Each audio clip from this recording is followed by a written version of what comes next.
हम सभी को पता है कि सर्दियों के मौसम में हमें ड्राई फ्रूट खाने चाहिए, गोंद खाना चाहिए जो हमारी सेहत के लिए बहुत फायदेमंद है। लेकिन अगर आप ऐसे ही ड्राई फ्रूट बच्चों को देंगे तो वो इसे खाना पसंद नहीं करते हैं। तो चलिए आज बच्चों के लिए बहुत ही फायदेमंद ऐसा बादाम पाक बनाते हैं। ये बादाम पाक गुजरात के हर घर में सर्दियों के मौसम में बनाया जाता है। इसे बनाने के लिए हम बादाम और मगज का इस्तेमाल करेंगे जो बच्चों के लिए बहुत ही फायदेमंद है। और ये इतना बढ़िया बनता है, यकीन मानिए बच्चे इसे सामने से मांगकर खाएंगे। हेलो दोस्तों, मैं हूँ हेतल और किचन क्राफ्ट रेसिपी में आप सभी का बहुत बहुत स्वागत है। तो चलिए आज की मज़ेदार रेसिपी बनाना शुरू करते हैं। अब जब कुछ भी बनाते हैं घर में तो उसका मेजरमेंट सही होना बहुत जरूरी है, तभी वो परफेक्ट बनेगा। तो यहाँ पर मैंने 150 ग्राम बादाम लिए हैं। कप से देखें तो ये 1 कप भर के हैं। आज मैंने आपको ग्राम में और कप में दोनों में मेजरमेंट बताया है। आपको जिसे सही लगे उस हिसाब से आप ले सकते हैं। यहाँ पर मैंने 3/4 कप मगज के बीज लिए है, जिसे मगज तरी कहते हैं। वजन में देखे ये थे 100 ग्राम है। मगज और बादाम दोनों ही हमारे ब्रेन के लिए बहुत ही फायदेमंद है। अब यहाँ पर डेसिकेटेड कोकोनट लिया है, वजन में 50 ग्राम है। कप से मेजर करते हैं तो आधा कप होगा। ये मैंने फीका वाला मामा लिया है, ये 1 कप भर के है, वजन में 250 ग्राम। मैंने इसे घर पे ही तैयार कर लिया था, आप चाहे तो मार्केट वाला रेडीमेड खोया भी ले सकते हैं। अब यहाँ पर हम लेंगे चीनी। तो 1 कप भर के मैंने ली है, वजन में हमें 200 ग्राम लेनी है। ये थोड़ी सी ज्यादा है तो 1 कप भर के लिए उसमें से 2 चम्मच निकाल ले तो 200 ग्राम हो जाएगा। और अगर आप ऐसे 1 कप भर के लेते हैं तो 14 ग्राम वजन में इतना कुछ ज्यादा मीठा भी नहीं बनता है, तो आप पूरा ऐसे भी ले सकते हैं। लेकिन आज मैं मेजरमेंट सही बता रही हूँ तो मैंने 200 ग्राम लिया है। अब यहाँ पर जो बादाम और मगज है, दोनों को हमें मिक्सी जार में ग्राइंड करना है। ग्राइंड कैसे करेंगे? कंटिन्यूअस नहीं चलाएंगे, इसे चालू बंद करते हुए हमें ग्राइंड करना है, यानी मिक्सर को हम चालू बंद करते हुए चला लेंगे। तो इस तरीके का एक पाउडर जैसा बन जाएगा, लेकिन ये दरदरा रहेगा। और देखिए बादाम में और मगज दोनों में तेल रहता है, नेचुरल ऑयल, लेकिन वो फिर भी इसमें से नहीं निकला है। अगर आप मिक्सी जार को कंटिन्यूअस चलाएंगे ना तो ये गाढ़ा हो जाएगा, यानी ऑयली हो जाएगा, इसके अंदर का जो तेल है ना वो निकल आएगा। जब आप इसे ऐसे ग्राइंड करते हैं तो थोड़े से बादाम के टुकड़े ऐसे बड़े रह जाते हैं, तो उसे निकाल लीजिए, 1-2 पीस रह जाएंगे। अब पैन ले लीजिए भारी तले वाला, कोई भी नॉन स्टिक, यहाँ पर मैंने नॉन स्टिक ही लिया है। अब इसके अंदर एक बड़ा चम्मच हम घी डालेंगे और जो हमने बादाम और मगज को ग्राइंड किया था उसे सौते कर लेंगे। गैस की आंच को बहुत ही स्लो रखना है, अगर थोड़ी भी तेज होगी या गर्म होगा आपका पैन ज्यादा तो बादाम जल जाएगा, क्योंकि हमने इसका इस तरीके से दरदरा पाउडर जैसा कर लिया है। तो इसे हमें कम आंच के ऊपर भूनना है, तकरीबन 3 से 4 मिनट के लिए।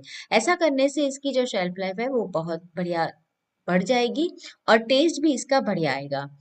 तो भुनने के बाद इसे हम एक बाउल के अंदर निकाल लेंगे। बड़ा वाला बाउल लेना है ताकि आगे भी हम इसके अंदर और सारी चीजें डाल सके और मिक्स कर सके।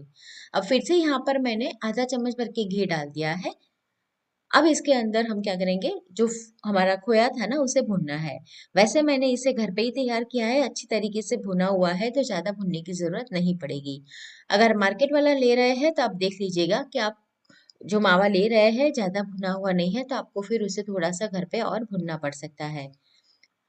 तो कम आंच के ऊपर इसे भी हम भून लेंगे। जैसे जैसे इसे भूनते जाएंगे ना ये हल्का नरम हो जाएगा, इस तरीके से देखिए। जैसा कि मैंने आपको बताया बादाम और मगज दोनों ही हमारे ब्रेन के लिए बहुत फायदेमंद है। तो बच्चों के लिए तो ये बहुत ही बढ़िया रहने वाला है। खोए को भी हम बाउल के अंदर निकाल लेंगे। फिर से हमें पैन को गैस के ऊपर रखना है। अब इस बार हम घी कुछ भी नहीं डालेंगे, सिर्फ जो हल्का कोकोनट हमने लिया था ना उसे हल्का भून लेना है। वैसे मैंने ये डेसिकेटेड कोकोनट लिया है जो मार्केट में रेडीमेड मिलता है। आप घर में अगर आपके पास सूखा वाला नारियल है तो उसे कद्दूकस कर भी ले सकते हैं। लेकिन हाँ, उसमें अगर आप उसकी पीछे वाली जो स्किन रहती है डार्क कलर वाली वो भी लेंगे तो कलर थोड़ा सा चेंज हो जाएगा। बाहर वाला जो रहता है वो पूरा वाइट ही रहता है, तो उसे भी हम निकाल लेंगे। अब हमें पैन को फिर से गरम करना है और चाशनी तैयार करनी है, लेकिन पहले हम इसमें कुछ मसाले डालेंगे। तो यहाँ पर मैंने 1 टीस्पून इलायची पाउडर डाला है और 2 टेबलस्पून यहाँ पर मैंने सौंठ पाउडर डाला है और 1 टेबलस्पून मैंने पीपरामुल यानी गंठोला पाउडर डाला है। वैसे ये दोनों ही ऑप्शनल है, अगर आप स्किप करना चाहे तो कर सकते हैं। लेकिन सर्दियों के मौसम में इससे हमें कोल्ड में जुकाम में राहत मिलती है, तो ये आप जरूर डालें। मैं तो कहूंगी इससे स्वाद में इतना बच्चों को पता भी नहीं चलेगा कि आपने ऐसा डाला है। थोड़ा सा यहाँ पर मैंने जायफल किस के डाला है। ऐसे आप डायरेक्ट जायफल को किस कर डालते हैं ना, तो बहुत बढ़िया उसकी खुशबू आती है। हाँ, अगर आपके पास पाउडर है बनाया हुआ तो आप वो भी डाल सकते हैं, ½ टीस्पून। सभी को अच्छे से मिला लेना है, ताकि बाद में जब इसके अंदर हम चाशनी डालें ना, तो ऐसा ना हो कि फिर कोई एक जगह एक चीज रह जाए। तो पहले अच्छे से इसे मिलाकर तैयार कर लेंगे। तो ये हमारा मिश्रण भी तैयार हो गया है। आप चाहे तो इसे बनाकर ऐसे रख सकते हैं, फिर जब आपको टाइम मिले तो चाशनी करके आप फिर इसके अंदर डालिए और फटाफट से आपका बादाम पाक तैयार हो जाएगा। तो समय अगर आपके पास नहीं रहता है तो आप थोड़ी थोड़ी प्रिपरेशन कर लीजिए, फिर इस तरीके से आप तैयार कर लेंगे तो फटाफट से आपका बादाम पाक तैयार हो जाएगा। अब चाशनी के लिए पैन के अंदर चीनी डालेंगे और जितनी चीनी ली थी उससे आधा पानी डालना है। तो ½ कप पानी डालेंगे, 1 कप हमने चीनी ली थी। हाँ, आप चाहे तो इसे गुड़ के साथ भी बना सकते हैं। अगर आपको उसकी रेसिपी चाहिए तो कमेंट में मुझे जरूर बताइएगा। मैं बहुत ही जल्द गुड़ वाली रेसिपी भी आपके साथ शेयर करूंगी। तो देखिए, चाशनी बनाने की जब बात आती है ना, तो सबको ऐसा लगता है कि भाई ये ठीक से नहीं बनेगी। तो चाशनी बनाते वक्त आपको क्या ध्यान रखना है, जब तक आपकी चीनी अच्छे से पिघल नहीं जाती आपको गैस की आंच को स्लो रखना है। जैसे ही चीनी पिघल जाएगी उसके बाद आप गैस की आंच को बढ़ा दीजिए, यानी कि मीडियम और हाई के बीच में रख दीजिए और उसे उबलने दीजिए। यहाँ हमारी चीनी अच्छे से मेल्ट हो गई है। तो अब इसके अंदर हम डालेंगे केसर। तो केसर को मैंने पहले ही हल्के गर्म पानी के अंदर भिगो कर रख दिया था। इससे बहुत ही बढ़िया इसका फ्लेवर भी आएगा और कलर आएगा। वैसे टोटली ऑप्शनल है, अगर आप केसर डालना नहीं चाहते हैं तो उससे स्किप भी कर सकते हैं।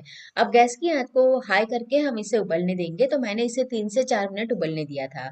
अब चाशनी जो रेगुलर बनाते हैं ना, उसे तो देखकर ही अंदाजा आ जाता है। इस तरीके से जब आप चाशनी की बूंदे गिराते हैं तो देखते ही पता चल जाएगा कि ये 1 तार की बनी है, 1.5 तार की है, 2 तार की है। लेकिन जो रेगुलर नहीं बनाते हैं वो लोग कैसे चेक करें, तो वो लोग इस तरीके से चेक कर सकते हैं। देखिए, इसके अंदर 1.5 तार वाली चाशनी चाहिए, तो हमारा जो तार है वो थोड़ा मोटा रहना चाहिए। लेकिन तार अभी बन तो रहा है लेकिन टूट रहा है, तो ऐसा नहीं चाहिए।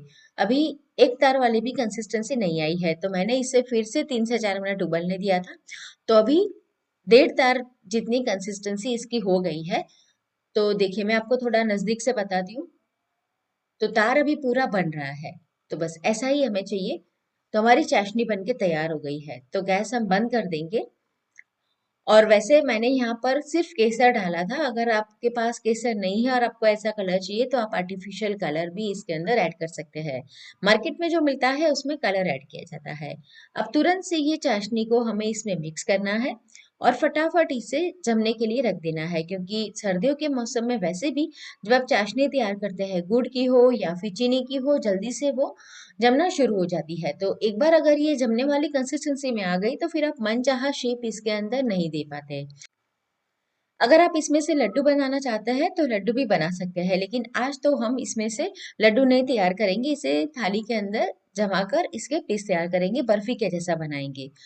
और अगर आपको पता नहीं चल रहा है कि ये जमेगा कि नहीं अच्छे से, तो आप इस तरीके से हाथों में लेकर इसे चेक भी कर सकते हैं। अगर ये हाथों के अंदर चिपक रहा है तो आपको क्या करना है, घबराने की जरूरत नहीं है।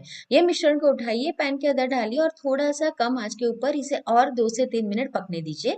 तो फिर ये जमने वाली कंसिस्टेंसी में आ जाएगा। मैंने एक मोल्ड के अंदर निकाल लिया है। आप थाली में भी इसे जमा सकते हैं। थाली के अंदर आप घी से ग्रीस कर ले। मैंने मोल्ड में घी लगा दिया था ताकि आसानी से फिर ये अनमोल्ड हो जाए। स्पैचुला से इसे हम थोड़ा सा लेवल अप कर देंगे और अच्छे से फिनिश करना है। जो कॉर्नर्स रहते हैं ना, वहां पर आपको हल्के से इसे दबाकर प्रेस करना है ताकि कॉर्नर टूटे नहीं। अब इसके ऊपर गार्निशिंग के लिए यहाँ पर मैंने बादाम और पिस्ता डाला है। आप गार्निशिंग कोई भी अपनी पसंद के हिसाब से कर सकते हैं। आप चांदी का वर्क भी लगा सकते हैं, मगजतरी भी लगा सकते हैं, पॉपी सीड्स यानी कि खसखस भी डाल सकते हैं। फिर स्पैचुला से इसे फिर से प्रेस कर लेंगे या फिर कटोरी से भी कर सकते हैं ताकि अच्छे से ये स्टिक हो जाए। अब इसे हम जमने के लिए छोड़ देंगे। 2 से 3 घंटे में आसानी से ये जमकर तैयार हो जाता है। अगर ये जमा अच्छे से नहीं होगा ना, तो जब आप पीस तैयार करने जाएंगे ना, तो पीस अच्छे से आपके बाहर निकल के नहीं आएंगे, फिनिशिंग नहीं आएगी। तो देखिए, मैंने इसे 4 घंटे छोड़ दिया था, तभी अच्छे से सेट हो गया है। अब कोई भी शार्प इस तरीके का आप स्पैचुला लीजिए और फिर इसे कट कर लीजिए। इसे बनाकर आप बाहर 15 से 20 दिन तक स्टोर कर सकते हैं और फ्रीज में तो 1 से 1.5 महीना बिल्कुल खराब नहीं होता। तो ये बादाम पाक की रेसिपी आपको दोस्तों कैसी लगी कमेंट करके जरूर बताइए। रेसिपी पसंद आई है, मेरी मेहनत पसंद आई है तो वीडियो को लाइक करें, ज्यादा से ज्यादा अपने दोस्तों और फैमिली के साथ शेयर करें और मुझे सपोर्ट करें। तो फिर से मिलेंगे दोस्तों एक और नई मजेदार रेसिपी के साथ।